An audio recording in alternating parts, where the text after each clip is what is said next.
channel. Today's video is going to be the first part of a two-parter. This is going to be the rear bumper install on my JL Rubicon.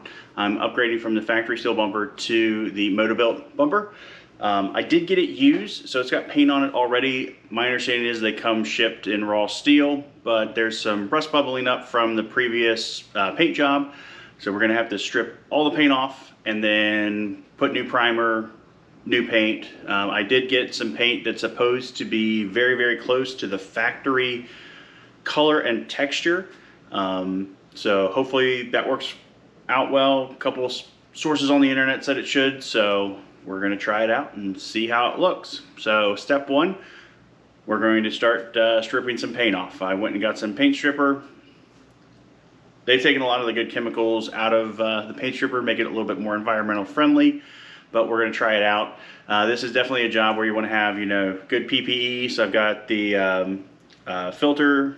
I'm going to wear gloves. If I do grinding or anything like that, I'll have my face shield on. So let's get started.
All right, everybody, so we've got the first round, I guess, of the stripper. Had some pretty decent chunks come off, but still got some that is, the paint is still holding on. So basically I'm going to reapply, wait another 15 minutes, and then scrape her off again.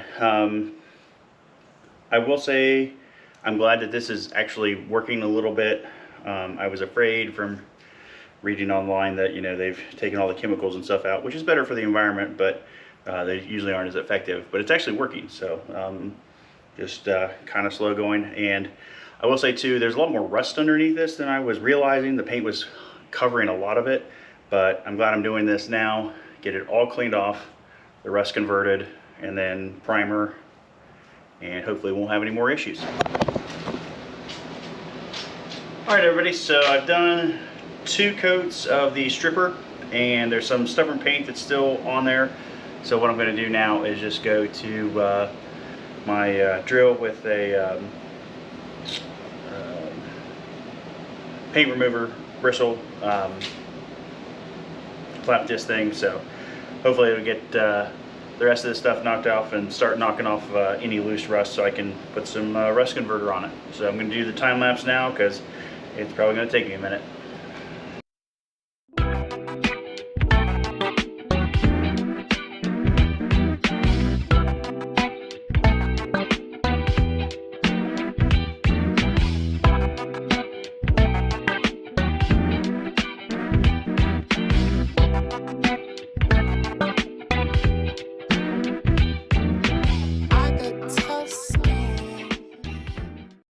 So my drill died, and I decided to just use the angle grinder with a flap disc. It seemed to work really well on the flat surfaces, but in the tight corners, it didn't have enough room to get in there.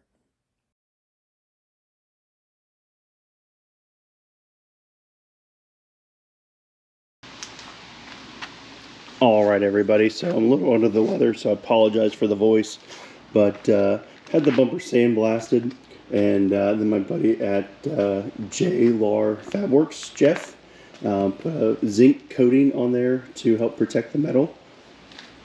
The idea is that the zinc coating in the paint will act as a sacrificial metal so the actual steel doesn't rust. You know, this is a bumper on the back of a Jeep. I expect it to hit rocks, take damage, get scuffed. So we're doing rattle can paint with this because, you know, with powder coating, if something happens, you should really take it all off, put it back on, and with spray paint, you just and be all set. So I'm gonna put some primer on this on top of it, and because I got some pock marks, and we're going to basically get it ready for paint. Again, sorry about the voice. Like I said, I'm getting over a sinus infection or whatever. But the reason why I ended up having it sandblasted was that I tried paint stripper, wire wheel, and even got one of those Harbor Freight little sandblasting guns, and it worked okay, but it took a lot of media, and was just a really slow, kind of tedious process. So figured I want this bumper to last a long time. I want it to look good. It's going on the pretty Jeep, so we're definitely gonna try and make it look as nice as possible. And I figured I'd just let somebody who's got better equipment than me take it and actually sandblast it properly, because there's lots of nooks and crannies in the back of the bumper that I don't want rust to hang out in, because that's just going to lead to issues down the road. So I'm going to get it primered. Excuse me, I turned 12 there. I'm going to get it primered and then get some paint on this sucker. Hey everybody, it is another day. I'm out here in the garage, and what we're working on today, of course, is the bumper project again. So I put a couple coats of primer on it, and now we are going to be sanding it. I'm using like a 240 grit just to kind of knock it down, smooth it out a little bit, and get it ready to actually for the paint, the black paint. So I'm going to set up the tripod and get some time-lapse video for you guys.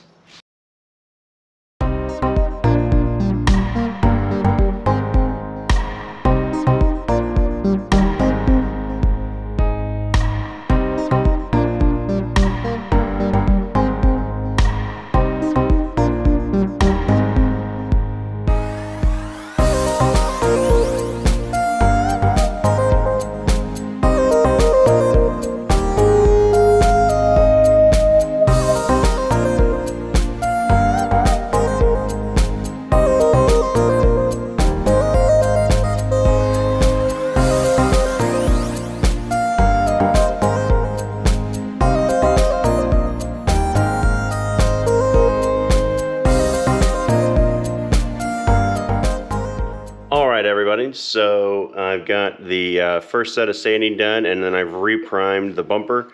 I'm trying to make this again look as nice as possible, and I'm no expert in bodywork, but I'm just a guy that watched a couple YouTube videos, and I'm kind of experimenting, seeing what works, seeing what doesn't. So I'm probably gonna have to paint this sucker multiple times, but hopefully, you know, they say in a paint job, the prep work is 90% of how good it's going to turn out. So I'm taking my time now, so hopefully the finished product will look really, really nice. So I'm going to turn the camera around, and you guys can grade my work basically. All right, everybody, so like I said, I got some waves in the paint a little bit and a couple high spots. I'm trying to fill in some pock marks on the steel itself. So I'm putting it on a little thick, and then my plan is I'll take the DA sander, knock it down. When I did that originally, it was super smooth, but you can still see where I got some pock marks on there, right in here. So I'll probably have to keep filling it out, building it up. Hey everybody, another day in the shop, and going to hopefully finish the bumper today. It's been a minute since I've had a chance to work on this. It's going to be the last day. It's going to be pretty decent temperatures. It is a little bit windy today, so I'm trying to do this kind of more in the garage, especially when I paint. But we are going to basically knock down that last coat of primer and hopefully get a really nice smooth surface, so paint will adhere and it'll look good. Paint work is always the prep.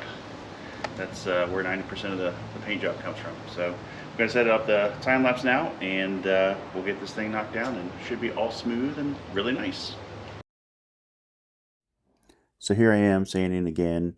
With this process, it is rinse and repeat. primer the metal, sand it, make it smooth, build it up a little bit. So just doing that again, and this will be the final time I have to do it. And here I'm actually doing color, so just doing light coats, don't want to get any runs on the paint, and make multiple coats. On this one I'm probably about 3 or 4 coats in, and again, just taking your time, don't want to build it up too much or have any runs.